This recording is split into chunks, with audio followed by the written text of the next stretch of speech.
প্রকৃত কারণ বোঝার চেষ্টা করুন। কোনো চোট পেয়ে ব্যথা হয়েছে, ইউরিক অ্যাসিডের সমস্যা থেকে নাকি আর্থারাইটিস, তা আগে নিশ্চিত হন। যদি বেকায়দায় লেগে ব্যথার সৃষ্টি হয় তবে সবচেয়ে বেশি জরুরি হলো বিশ্রাম।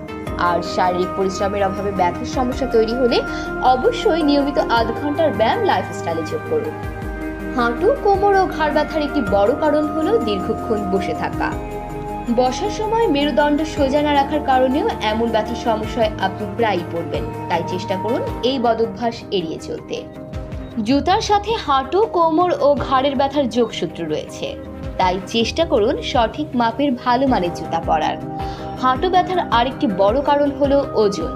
শরীরের ভার যত বাড়বে দেখা দেবে নানা সমস্যাও, তাই ওজন কমানোর চেষ্টা করুন। তবে পুষ্টিবিদরা বলছেন শরীরে বিশেষ দুটি খাবারের অভাব দেখা দিলে হাঁটু, কোমর ও ঘাড়ের ব্যথায় ভুগতে হয়। সেই বিশেষ দুটি খাবার হলো